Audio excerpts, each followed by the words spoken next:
आपने B1 किया हुआ है और MBA भी किया है, वो भी जर्मनी से, और आपने ऑलमोस्ट कोई 300 कंपनीज़ में अप्लाई किया, फिर भी आपको जॉब नहीं मिल रही, और आप ये कह रहे हैं कि I don't know what to do more, कुछ इस तरह लिखा है आपने अपने क्वेश्चन में। मेरे सामने भी आपका क्वेश्चन नहीं है, लेकिन मैं उसको वीडियो में ऐड कर दूंगा जब डालूंगा। तो देखें, इससे ज़्यादा आप क्या कर सकते हैं। अगर आपने मेरी इस चैनल की कुछ वीडियोस पुरानी देखी हुई है, और ज़्यादा पुरानी नहीं, कोई 4-5 महीने पुरानी वीडियोस देखी हुई हैं, तो मैंने बहुत सारी वीडियोस में ये एम्फसाइज़ किया है कि जो नॉन टेक्निकल जॉब्स हैं उसके लिए जर्मन प्रोफिशिएंसी बहुत ही अच्छी, almost near native speaker level की रिक्वायर्ड है। और आपने ये लिखा है कि आपने B1 तक जर्मन की हुई है।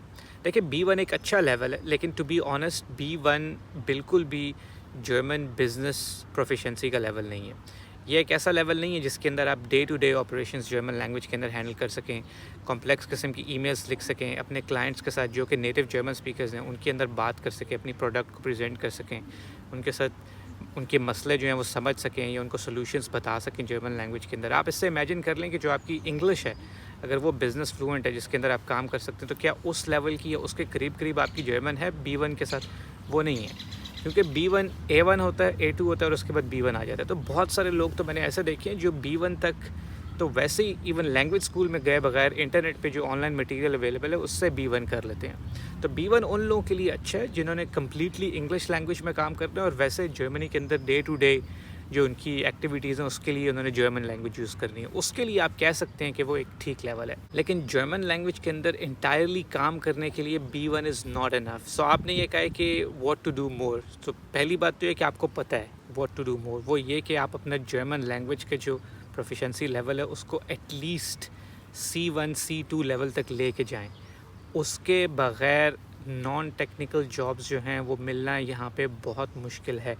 ये मैं बहुत सारी वीडियोस में ये बात रिपीट कर चुका हूँ, लेकिन मैं दोबारा इस वीडियो में कह देता हूँ कि नॉन टेक्निकल जॉब्स शायद 5% यहाँ पे जॉब्स होंगी जिसमें आपकी अगर खाली इंटायरली इंग्लिश लैंग्वेज भी है, मैं नॉन टेक्निकल की बात कर रहा हूँ, तो आपको जॉब मिल जाए। आपका तुक्का लग सकता है, आप ट्राई करते रहें, और 6 महीने और 1 साल 2 साल अगर आपके पास इतना टाइम है ज़ाया करने के लिए, तो आप वेट कर सकते हैं कि आपको इंटायरली इंग्लिश स्पीकिंग जॉब मिलेगी जिसकी रिक्वायरमेंट सिर्फ इंग्लिश में होगी। लेकिन एक जर्मनी में आपने अगर MBA की फ़ील्ड में जॉब करनी है, तो मैं अभी आपको बता रहा हूँ कि आपका टाइम वेस्टेज होगा ये अप्लाई करने में। अभी आपने 300 कंपनियों में अप्लाई किया, आप 600 में भी कर दें, अगर आपका जर्मन लैंग्वेज जो है वो कॉन्वर्सेशनल बिजनेस फ्लुएंट नहीं है, तो आपको अपॉर्चुनिटी नहीं मिलेगी, अच्छी अपॉर्चुनिटी नहीं मिलेगी। बेसिक्स ही हो सकता है कि इंटर्न लेवल पे या जूनियर लेवल पे, वो भी मुश्किल है, शायद आपको दे दें। बहुत सारी वीडियोस में ये बात की है, हर कोई ये क्वेश्चन करता है जी मैंने यहाँ से MBA किया है बिज़नेस मैनेजमेंट के, इतने सारे उन्होंने बिज़नेस के कोर्सेज़ प्राइवेट यूनिवर्सिटी से निकाल दिए हैं,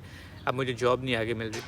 सर, आपको जॉब तभी मिलेगी जब आपकी जर्मन लैंग्वेज का लेवल ऑलमोस्ट आपकी इंग्लिश लैंग्वेज जैसा होगा, अगर आपने इंटायरली जर्मन के अंदर जॉब करनी है तो उसको फ़िक्स करें।